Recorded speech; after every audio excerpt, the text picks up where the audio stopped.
Are you aware of one of the most deeply misinterpreted truths regarding what genuinely arouses female interest? It isn't a sculpted physique, it isn't the vehicle, it's not even practiced charisma, it is establishing limits. That's right, firm, centered, and decisive limits. Here is the reality. The majority of men fail to grasp this. Setting limits doesn't repel women, it attracts them. However, I am not referring to artificial dominance displays or deceptive tactics. I mean authentic, masculine limits, the type that stem from profound self-regard, unwavering drive, and a man who has total clarity on his identity. In this video, I will analyze 6 distinct limits that activate an unconscious pull in women, achieved not by coercion, but by sheer presence. These are not attempts to gain control. They are demonstrations of clarity, and when you maintain them, an internal change occurs in her. She senses it, she honors it, she reacts to it. Stay tuned, particularly for limit number 6. That specific one doesn't merely safeguard your influence, it reshapes her perception of you and, even more unexpectedly, her perception of herself when she is in your company. Let's begin. Limit number 1, the benefit of being less accessible. Your time belongs to you. This is the initial and most potent limit you will ever establish. At the outset, this one seems risky. You delay responding to her message. You avoid dropping everything the moment she rings. You refuse to overhaul your entire schedule just to accommodate her spontaneous whims. Your brain objects. Wait, will she become indifferent? Will she assume I am not interested? Will she find someone else who is more attentive? In fact, the reverse occurs. By not being constantly accessible, you convey a message, not verbally, but energetically. My time holds significance. My life is already complete. You are entering something that already possesses momentum, purpose, and direction. That subtle friction, that minor ambiguity she experiences about how she fits into your life, that enigma, it is compelling. This is because perpetual availability communicates one thing. I have nothing else happening. Rarity generates worth. It is an old principle, and when a man is scarce, he becomes compelling. You do not pursue her, you attract her, just by preserving the integrity of your own life. Now, be honest. Have you ever been overly accessible and observed her interest gradually fade? Post the word guilty in the discussion below if this has ever been your experience, as this single adjustment can alter the whole dynamic of your dating life. Limit number 2, the principle of no apologies. Decline without feeling remorse. This single limit can alter the entire situation. Here is the psychological nuance that most men overlook. How you decline is more important than how frequently you agree. Imagine this. She asks you to an event that conflicts with your plans or your energy level. You wish to decline, but your instinct is, don't make her unhappy. Consequently, you respond with, I am truly sorry I have this commitment, and perhaps I can reschedule it, but I will make an effort, I swear. You over-justify, you retreat, you dilute your own truth until it hardly resembles a limit at all, and she senses it. Now, contrast that with this. Hey, I am unable to attend, but I trust it goes well. Let's meet up later in the week. Civil, unambiguous, self-assured. That is appealing. You did not waver. You did not apologize for your own existence. You did not seek validation. You simply took ownership of your time. A man capable of declining without remorse doesn't merely safeguard his time. He conveys self-reliance. And in a society filled with men attempting to appease everyone, that level of self-assurance, it is compelling. Limit number 3, the reflex for respect. Address quiet disrespect with composure. Most men equate disrespect with volume, but the reality is, it is often quiet. It lurks in the smallest interactions. A roll of the eyes while you are talking, a sarcastic remark about your career, a dismissive statement made in front of others, a jest that lands just a bit too harshly. And the majority of men? They ignore it. They assume she is only kidding. They permit it to pass. They convince themselves it is not significant. But this is the truth you must internalize. Allowing those incidents to pass does not make you relaxed. It renders you unseen, not to others, but to her. Because whether she recognizes it consciously or not, she is observing your response to disrespect, and if you lack the self-regard to address it, she will not regard you either. Now, I am not suggesting you react harshly, lecture her, or provoke a confrontation. You remain composed. You meet her gaze and state, "Hi, I do not allow myself to be spoken to in that manner." Just that direct, solid, centered. That single sentence achieves what 1,000 affectionate texts never will. It establishes a dynamic. It demonstrates you are a man with standards, that you value yourself, that interacting with you demands focus, awareness, and decency. And here's the fascinating part.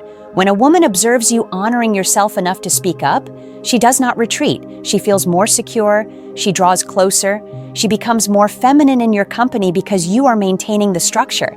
Now, have you ever allowed something to pass and felt uneasy about it later? Post the word frame in the discussion if this has ever been your experience, because these small incidents, they show everything. Limit number 4, the composed response guide rather than reacting.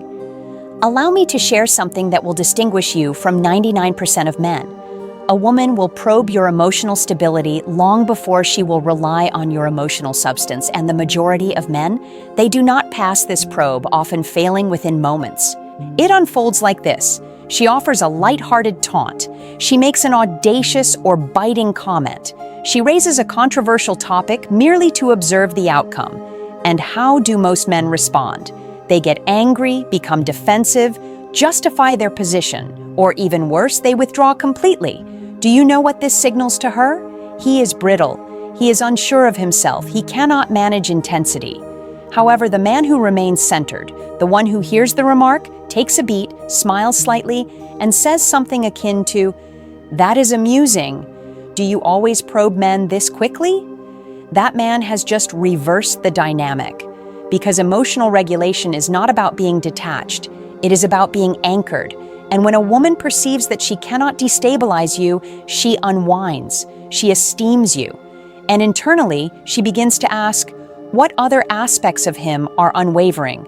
And that query, that intrigue, is what pulls her in deeper.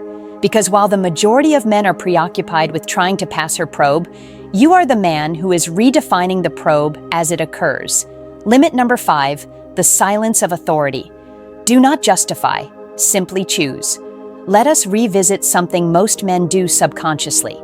They over-justify. They attempt to make every situation agreeable. They compose 5-paragraph-long messages to soften a refusal.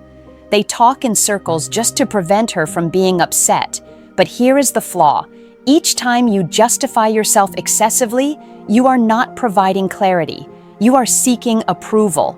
Even if your phrasing sounds self-assured, the energy beneath it is tentative. Let's use a common illustration. A man says, "I am not going to be able to meet tonight. It has been a difficult week. Work was demanding, and I feel I just require rest and a reset. I trust that is acceptable. My apologies again." Now contrast that with, "Cannot meet tonight, but let us connect later this week." Notice the contrast? One is a man attempting to validate his decisions. The other is a man possessing his own truth. Because genuine self-assurance, it is economical. It does not meander. It does not seek affirmation. It does not attempt to pad the truth with 10 layers of emotional protection.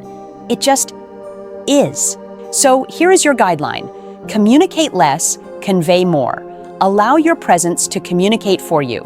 Because a man who can calmly state his intent and then become quiet wields far more influence than the one who perpetually tries to be validated. She does not require your over-justification. She requires the sense that your statements originate from a place of conviction. And when she senses that, you do not just capture her interest, you command her respect. Limit number 6, the code of prioritizing your mission.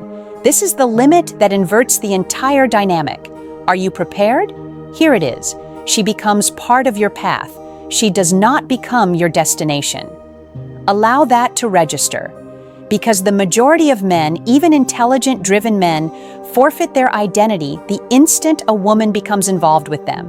They rearrange everything for her. They modify their objectives, their timetables, their entire outlook just to ensure she remains pleased. And initially, she may appreciate the focus, but very soon an alteration occurs. She begins to sense that she is your objective, not your aspiration, not your advancement, not your life's work, and you know the outcome of that, the attraction dissolves. But here is the nuance. A woman does not desire to be the entirety of your universe. She desires to be a component of a universe that is already in progress. She wants to align with a man who has velocity, a clear path, and an internal motivation that burns regardless of her presence. And when you possess that, you establish the gravitational center. She assumes the orbit, and that dynamic. That is what distinguishes the man she goes out with from the man she cannot get off her mind. So, inquire of yourself. What is your life's work? What are you constructing? And do your everyday activities align with it? Because when a man rises with a clear objective, safeguards his concentration, and behaves as if he is meant for something greater, he is not required to pursue women. Women find themselves pulled toward his trajectory. Supplemental limit number 7, the principle of not intervening. Do not repair her feelings. Simply maintain the space. Most men, particularly the considerate, well-intentioned ones, stumble into this snare unconsciously. She is distressed, she is venting, she is emotional. And you instantly transition into a solution-oriented mindset. You offer phrases like, "You just need to ignore it." It is not that important. This is what you must do. You are overanalyzing it. Try this instead. And while your motives are pure, what she perceives is, he distrusts my emotions. He is attempting to manage me rather than understand me. Here is the reality. A centered man does not attempt to alter her emotional condition. He maintains space for it. He hears her. He remains calm. He stays engaged without cutting in, managing, or fidgeting. Because a man who can remain composed with a woman during her turmoil and not panic, not escape, not dictate her feelings, that man transforms into her stable point. He becomes the one she relies on, leans into, and desires. Not because he addressed her issues, but because he did not desert her while she was in them. Allow me to restate that for those in the back. You do not require the correct phrases, you require the correct presence. Supplemental limit number 8, the element of enigma. Safeguard your complete narrative. Do not disclose too much, too early. Here is a concept rarely discussed in dating guidance. Women find themselves most drawn not to the men who disclose everything, but to the men who disclose only what is necessary. You see, in this era of non-stop messaging, social media updates, and profound conversations by the third day, most men reveal too much of themselves. They divulge their deepest wounds. They disclose their financial status. They detail every single part of their history as if it were a clinical confession. But here is the effect of that. It eradicates the enigma. And enigma? Enigma is compelling. The masculine energy does not always justify itself. It does not provide every chapter of the story on the initial meeting. It allows her to speculate, allow her to lean in, allow her to pose questions, because when you intentionally withhold a little, not from a place of insecurity, but from a place of purpose, you generate a pull. She senses there is more substance to you. She does not feel a right to your entire history.